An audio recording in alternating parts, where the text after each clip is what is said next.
padat, cepat, dan mengupas lugas. Bursa calon gubernur daerah khusus Jakarta 2024 mulai digaungkan sejumlah pihak. Masing-masing partai politik ramai-ramai melakukan penetrasi sejumlah nama ke ruang publik. Dari Partai Demokrasi Indonesia Perjuangan diprediksi akan diramaikan sejumlah nama.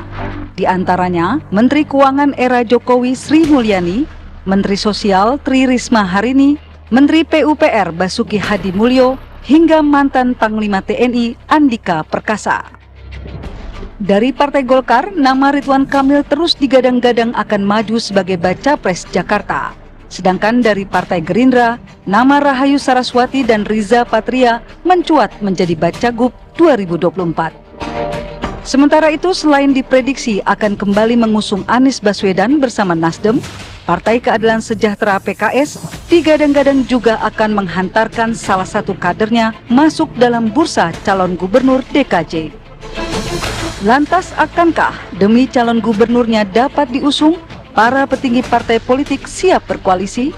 Nampaknya bertabur bintang dalam Pilkada Gubernur DKI Jakarta tahun 2024. Ada yang pernah juga mencalonkan presiden, ada juga yang mantan menteri, ada juga yang mantan Panglima TNI. Nampaknya banyak sekali ya, Pia. Ini siapa nih yang adu kuat nih kayaknya nih? Siapa yang berhasil nantinya untuk menempati posisi pertama di DKI Jakarta? Sampai kita tanya juga seleranya warga Jakarta ini siapa sebetulnya? Kadang-kadang kan seleranya, tapi kadang-kadang seleranya elit juga. Kalau nggak ada approval dari elit, bisa maju nggak nih dapat tiket? Cerdas sekali nih kalimatnya, cerdas sekali. Ya, Bang Habib, ini nama-nama sudah mencuat ke permukaan. Kalau dari Gerindra sendiri, apakah memang akan mengusung nama-nama yang sudah dikenal publik atau ada elemen of surprise dalam Pilkada DKI ini? Ada nama-nama yang belum pernah kita dengar? Ya, sama-sama mungkin terjadi.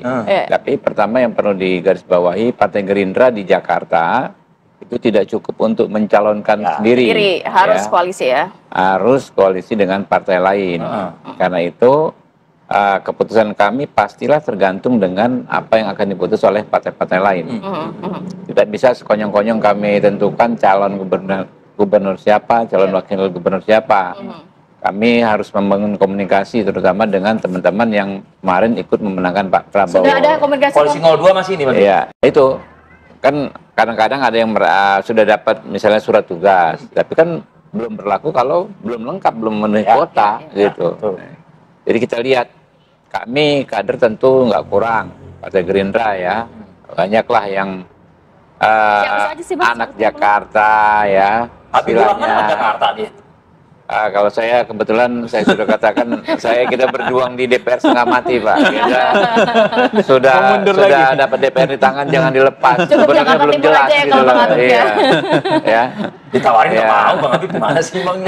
Ada anak-anak muda juga di internal kami ya yang memang ya kalau dicoba pasti kompetitif. Tapi punya sosok yang memang tabungan atau investasi elektabilitasnya itu cukup memadai nggak sih dari Gerindra untuk Jakarta ini?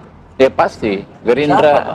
Ya kalau orangnya nggak saya buka sekarang, tapi gambarannya ya, dia mungkin sekarang ada di DPR, ya, kemudian anak muda, ya, mungkin di bawah 55 tahun lah, 40 tahun, di bawah 40 lah, 40 sedikit, level sedikit, ya kan. Tapi tidak menutup kemungkinan Partai Gerindra ini mendukung kader partai lain. Nah, itu masih terbuka semua. Jadi peluang masih terbuka ya? Karena ini DKI ini santer sebagai epicentrum etalase politik nasional. Tetap saja media di sini menyorot. Pusat ekonomi tetap di. Artinya kalau Pak Anies masih punya panggung, punya program disorot oleh media, tentu dia akan tetap menjaga ritme popularitas, elektabilitas dan akseptabilitasnya.